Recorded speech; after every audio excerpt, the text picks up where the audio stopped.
welcome to training on the digital instruments Bioscope.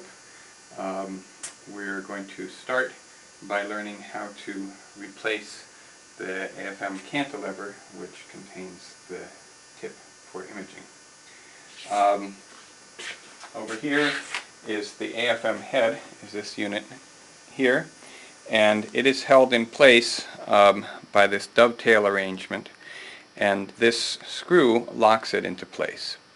The screw is set up backwards because originally it was set up so that you would tighten the screw, that is, turn it clockwise in order to lock it, but they found that the users tended to over-tighten it and strip the threads, and so now it's actually locked into place by what you normally think of as loosening the screw, that is, turning it counterclockwise. So now this is locked into place. So to unlock it, make sure this is screwed all the way in, unplug the cable by wiggling back and forth here, and it's safe to do that whether the electronics are turned on or off. It's all set up for hot unplugging.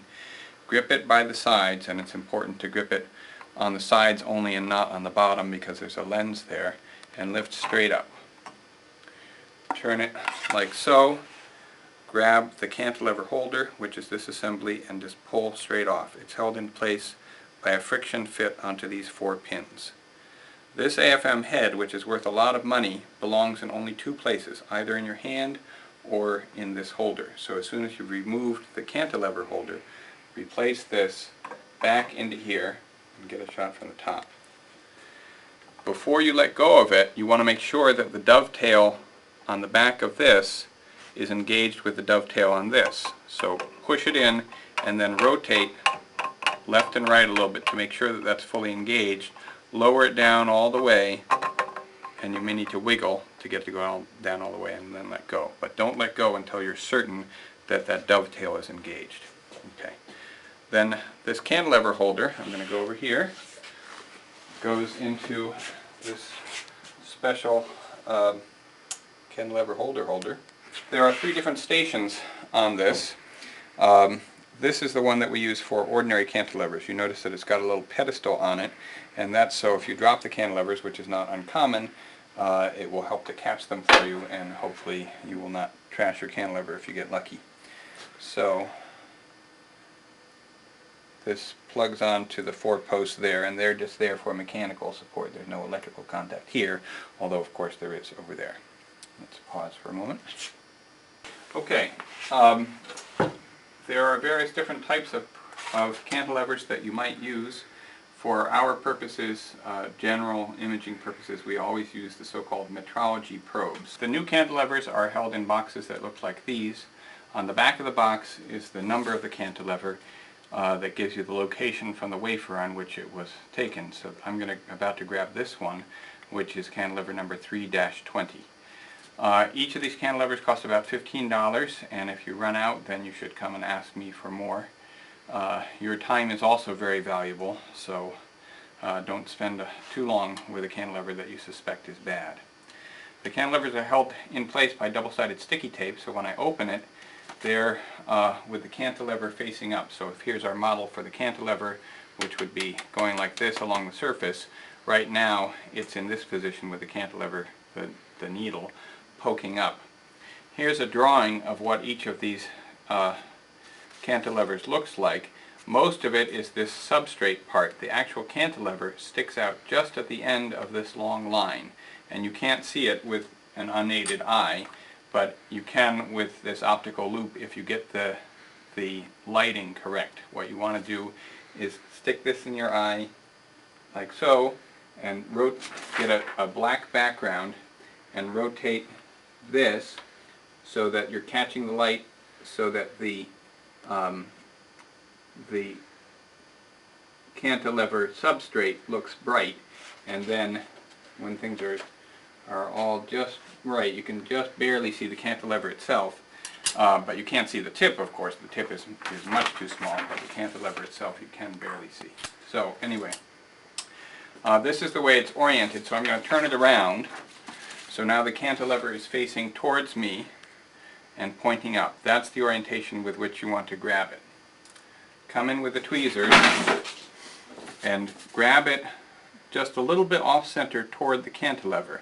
because when you start to pull it up off of the double-sided sticky tape, it's going to tip, and you want to tip it in the direction away from the cantilever, so that if you grabbed it at this end, so if I were to grab it on the picture at this end and pull here, then it would tip and the cantilever might get stuck in the double-sided sticky tape, which we don't want. So grab it slightly off center, so on the picture grabbing it just a little bit forward of this line with the tweezers, and first twist before you lift to free it from the double-sided sticky tape, and lift it straight up, bring it over to the cantilever holder. Make sure that this little spring, you want that to be pulled all the way back, as far back as it'll go.